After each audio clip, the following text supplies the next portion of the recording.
বিএনপির বা তার শুভাকাঙ্ক্ষী না হলে প্রধানমন্ত্রীর যে কার্ড সুবিধাগুলো অর্থাৎ সরকারের যে সুবিধাগুলো সেই সুবিধাগুলো পাওয়া যাচ্ছে না, তিনি তার এলাকার কথা বললেন। আমি প্রথমত বলি যে এই কার্ড কিভাবে বিতরণ হবে সেই বিতরণ ব্যবস্থার যে ছকগুলো করা হয়েছিল, যে চেক লিস্টটা করা হয়েছিল, সেই চেক লিস্টটা দেখার সুযোগ আমার হয়েছে। তার সাথে সাথে একটা কথা দিয়ে বোধহয় এরকমভাবে কথাটা বলা যায়। দেখুন, একটা সরকার যে নির্বাচিত হয়ে জনগণের সামনে এসে দেশ পরিচালনার দায়িত্ব নেয়, 5 বছর পরে তাকে আবার ভোটের জন্য যেতে হয়। সে সরকার কি কোনোদিনই কোনো জিনিসের দাম বাড়াতে চাইবে সার্জিস? আমি যদি খুব সংগতভাবে বলি যে কোনো মানুষ এই একটা অজনপ্রিয় সিদ্ধান্ত নিতে চায়, সরকার প্রধান হিসেবে জ্বালানির মূল্যবৃদ্ধি বা বিদ্যুতের মূল্যবৃদ্ধি জনগণের কাছে যে ভালো লাগবে না, এটা বোঝার মতন ব্যাপারটা বুঝবার জন্য তো কারো তো রকেট সায়েন্টিস্ট হওয়ার দরকার নেই। জনাব তারেক রহমান কেন দেশের যে কোনো একটা সাধারণ মানুষও বোঝে যে একটা সরকার দায়িত্ব এলে এই মূল্যবৃদ্ধির মতন একটা সত্যিকার অর্থে এমন একটা অজনপ্রিয় একটা সিদ্ধান্তের কাছে কেউ যেতে চায় না। আবার একই সাথে এটাও সত্যি কথা যে যদি সেটার কারণে যদি ভর্তুকি ব্যবস্থাপনার মধ্যে দিয়ে আমরা যাই, যে কথাটি সার্জিস বলার চেষ্টা করছে, আজ গার্মেন্টসের উৎপাদন সক্ষমতা কমে যাওয়ার যে ব্যাপারটি রয়েছে, আবার একই সাথে আমাদের আন্তর্জাতিক অর্ডার কমে যাওয়ার যে ব্যাপারটা একটা চ্যালেঞ্জ হিসেবে এসছে, সেই জায়গাগুলোতে আমরা কিন্তু শুধুমাত্র এখানে বিদ্যুৎ বা জ্বালানির মূল্য বৃদ্ধি বা এটা দিয়ে কিন্তু এই সমস্যাটার বা এই ব্যাপারটার ব্যাখ্যা করতে পারবো না। এটার সমীকরণ বা এর রসায়নটা অনেক বেশি গভীরে প্রথিত রয়েছে। তো ফলে আমি একটা জিনিস কিন্তু এই কারণে বলি যে জনগণের সরকার হিসেবে বিএনপির যখন নির্বাচনের প্রচারণা হয়েছে, আপনি নিজেও শুনেছেন যে জনাব তারেক রহমান সবসময় বলেছেন যে এই ফ্যামিলি কার্ডটা দেশের সবগুলো মানুষই পাবে, এমনকি আমার স্ত্রীও পাবেন, প্রত্যেকটা নারীর জন্য, পরিবার প্রধান যারা আছে।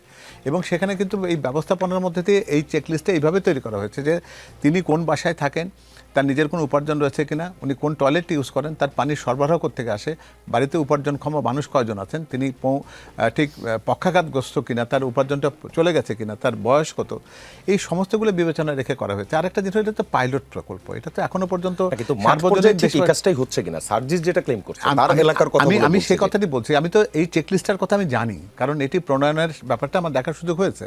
সেই জায়গা থেকে আমি বলছি যে এটা একটা চেকলিস্ট, এটা তৈরি করেই কিন্তু এটাকে মাঠ পর্যায়ে একটা পাইলট প্রজেক্ট হিসেবে দেওয়া হয়েছে। কারণ আমরা সবাই জানি যেটাকে সামাজিক সুরক্ষা বলয়ের যে একটা অন্যতম গুরুত্বপূর্ণ জায়গাতে ফ্যামিলি কার্ডটাকে ইন্ট্রোডিউস করার চেষ্টা হচ্ছে, সেখানে সার্বজনীনভাবে এটাকে করা এবং এটাকে শুধুমাত্র অর্থমূল্যে বিতরণের উদ্দেশ্যে কিন্তু জনাব তারেক রহমান এটাকে করেন নাই। এটাকে খাদ্যপণ্যের একটা মানুষের প্রত্যেকটা পরিবারের মাসের যে চাহিদাটা আছে তার একটা সপ্তাহ বা 15 দিনের জন্য যে প্রয়োজনটুকু সেটাতে উনি পূরণ করবেন, যাতে করে এই যে সাশ্রয়ী অর্থটা সেটি উনি সন্তানের শিক্ষা, পরিবারের অন্যান্য যে সমস্ত প্রয়োজনীয় যে সমস্ত ব্যবস্থাপনা আছে তার অর্থনৈতিক সমৃদ্ধির কাজে লাগাবেন।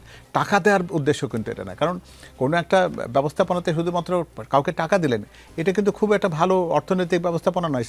সার্জিস আমার সাথে এটা স্বীকার করবে, কিন্তু এখানে মূল জায়গাটা জনাব তারেক রহমানের আইডিয়াটা হচ্ছে এখানে খাদ্যপণ্য তিনি দিতে চান। চাল, ডাল, তেল, লবণ বা আলু, এগুলো কিন্তু ওই প্রতিটি মানুষের পরিবারের যতটুকু প্রয়োজন তার একটা অংশ তিনি দিতে চান। সেটা কিন্তু যে পরিবারটা বিএনপিকে ভোট দেয়নি তারা কি এটা পাচ্ছে? না, এটা তো মানে এই কার্ডের প্রথম কথাটি হচ্ছে যে দেশের প্রত্যেকটি পরিবারের নারী প্রধান যিনি আছেন তিনি এটা পাবেন। আপনি পাইলট প্রজেক্টটি শেষ হওয়ার পরে ক্রমাগতভাবে দেখুন, কারণ একবারে এটা আমরা যদি আমাদের বাজেটে যদি এই অর্থের সংস্থান যদি একবারে করতে চাই, যে চাপটা তৈরি হবে সেটা তৈরি করবার মতো অর্থনৈতিক সক্ষমতা একটু গড়ুক। এই প্রথমে সমালোচনার জন্য সমালোচনা আসবে, এটা আমি নিজেও জানি, কারণ যখনই পাশের বাড়ির মানুষটি পাবে না, তো পাশের আরেকজন যিনি পেয়েছেন তিনি এটি নিয়ে প্রশ্ন তুলতেই পারেন। এবং এটা পাইলট প্রজেক্টে সেটা হচ্ছে যে একটা নির্দিষ্ট উপজেলায় একটা ইউনিয়ন হতে পাইলট প্রজেক্টটি হচ্ছে, পাশেরটাতে হচ্ছে না। তারা এই প্রশ্ন কিন্তু জনপ্রতিনিধি কেন, এটা শুধু উনি কেন বলবেন? বিএনপির একজন জনপ্রতিনিধিকে এই প্রশ্ন তুলছেন না, তখন সমস্ত বিএনপির প্রত্যেকটা নির্বাচনী এলাকার লোকজন তার এই সুবিধাটা পাচ্ছে না। একটা বিএনপির এক জায়গায় পাচ্ছে, বিএনপিরই আরেক জায়গায় সে পাচ্ছে না। সুতরাং এটাকে বিএনপি কিংবা বিরোধী এইভাবে দেখবার কোনো সুযোগ নেই, কারণ এখানে পরিপূর্ণভাবে দেশে বিতরণ ব্যবস্থায় প্রত্যেকের কাছে যখন পৌঁছে নেই তখন বিএনপির মধ্যেও কিন্তু প্রাপ্তি অপ্রাপ্তির সমীকরণ আছে। ফলে আমি অনুরোধ করব এই মুহূর্তে এটাকে সমালোচনার জায়গায় না নিয়ে ফ্যামিলি কার্ডের কনসেপ্টটিকে যদি আমরা গ্রহণ করি, এটা সত্যিকার অর্থে আমাদের পরিবারের আর্থসামাজিক জায়গাগুলোতে নারীর ক্ষমতায়নের জায়গায় এটি কাজে লাগবে। তাহলে অন্তত এই সময়টুকু দিয়ে আমরা যে যখন এটাকে সুষম বন্টনের একটা জায়গা আসে যেখানে মোটামুটি দেশের মানুষের কাছে এটা পৌঁছে যায়, তারপরে সমালোচনা করি, সেটাই ভালো হবে। জি, আপনার কাছে আরেকটা প্রশ্ন। 16 মাসের সর্বোচ্চ মূল্যস্ফীতি হয়েছে মে মাসে, আমরা এখন জুনের 7 তারিখে দাঁড়িয়ে। পরিসংখ্যান ব্যুরোর সবশেষ হিসেব মে মাসে মূল্যস্ফীতি বেড়ে দাঁড়িয়েছে 9.42%। 2025-এর ফেব্রুয়ারির মাসের পর এটা সর্বোচ্চ। এছাড়া টানা 2 মাস ধরে মূল্যস্ফীতি 9%-এর বেশি আছে। বিবিএস এর প্রতিবেদন আরও বলছে মে মাসে খাদ্য ও খাদ্য বহির্ভূত উভয় খাতেই মূল্যস্ফীতি বেড়েছে। গত মাসে খাদ্য খাতে মূল্যস্ফীতি দাঁড়িয়েছে 9.06%, যা এপ্রিল মাসে ছিল 8.39%। মূল্যস্ফীতি নিয়ন্ত্রণে সরকার যে উদ্যোগগুলো নিয়েছে সেগুলো কি কাজ করছে না, অথবা কেন করছে না না? দেখুন, আমার মনে হয় যে এই যে দশমিকের মানপ্যাচটা কিন্তু খুব চমৎকার আর কি। হ্যাঁ, দেখবেন যে আপনার প্রত্যেকটা ফিগার কিন্তু আপনি 9-এর পরে দশমিক দিয়েছেন, অর্থাৎ এটা কিন্তু এমন না যে আমি দুই- দিইনি এটা।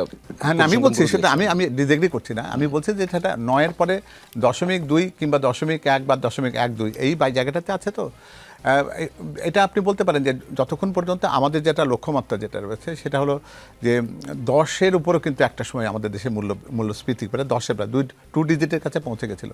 সেখান থেকে নিচে আনার একটা চেষ্টার জায়গাতে আমরা আছি।